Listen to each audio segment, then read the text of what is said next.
Halo teman-teman, perkenalkan nama saya Maria Vianney Motostukan dengan NIM 22011140028 semester 3.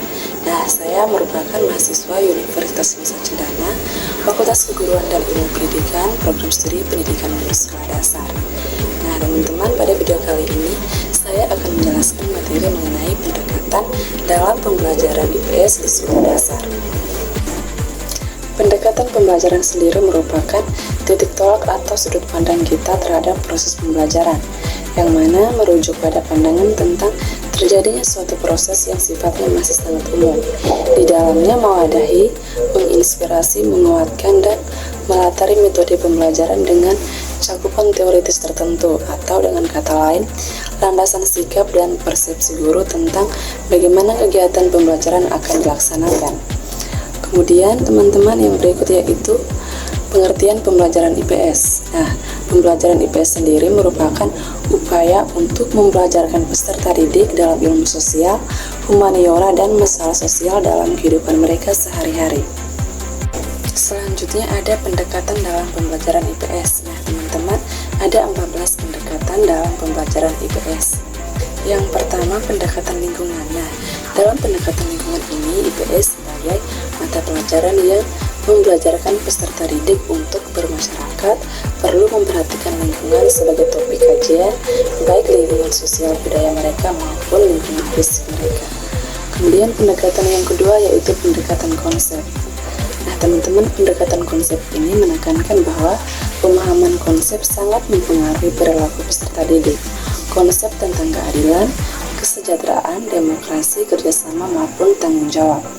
Kemudian pendekatan yang ketiga yaitu pendekatan inquiry. Pendekatan inquiry ini merupakan suatu pendekatan pembelajaran yang menuntut peserta didik untuk mencari atau menemukan sendiri sesuatu yang baru sebagai hasil dari belajar mereka. Kemudian pendekatan yang keempat yaitu pendekatan keterampilan proses. Pendekatan keterampilan proses ini bertujuan untuk menumbuhkan keterampilan yang berkaitan dengan satu proses tertentu yang perlu dilatihkan. Kemudian pendekatan yang kelima yaitu pendekatan pemecahan masalah. Nah, pendekatan pemecahan masalah ini akan mengenalkan peserta didik pada masalah-masalah dalam kehidupan di masyarakat mereka. Selanjutnya ada pendekatan deduktif dan induktif. Pendekatan deduktif dan induktif ini termasuk ke dalam jenis pendekatan tradisional. Nah, teman-teman, pendekatan tradisional merupakan pendekatan di mana seorang guru cenderung lebih aktif dibanding peserta didik dan metodenya cenderung lebih monoton. Kemudian yang berikutnya yaitu pendekatan nilai.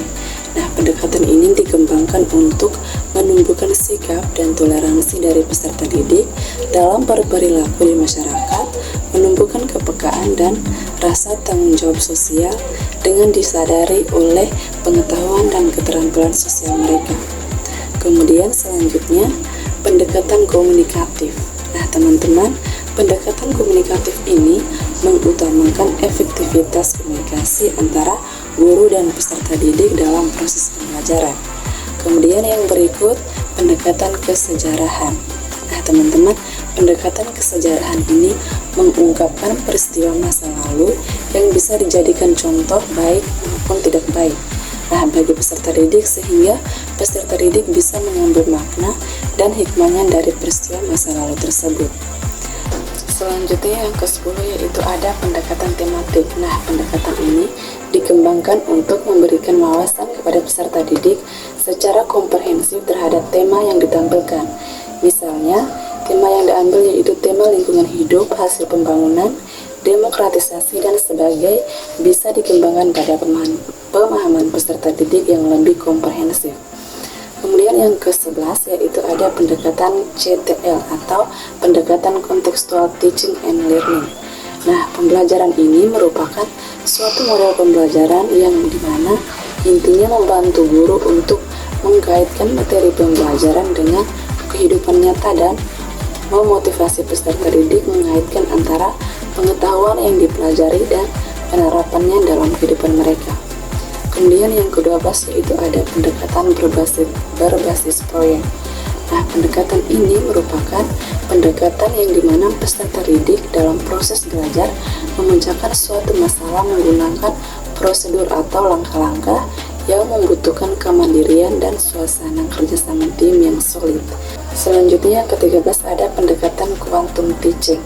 Nah teman-teman, pendekatan quantum teaching ini merupakan ramuan atau rakitan dari berbagai teori atau pandangan psikologi kognitif dan pemrograman neurologi atau neurolinguistik yang jauh sebelumnya sudah ada. Selanjutnya yang terakhir yaitu pendekatan kooperatif. Di dalam kelas kooperatif, peserta didik belajar bersama dalam kelompok-kelompok kecil terdiri dari 4-6 peserta didik. Nah, peserta didik dikelompokkan secara heterogen. Oke, baik teman-teman, sekian penjelasan materi mengenai pendekatan dalam pembelajaran IPS di sekolah dasar dari saya. Semoga materi yang saya jelaskan bermanfaat bagi teman-teman semua. Terima kasih dan sampai jumpa.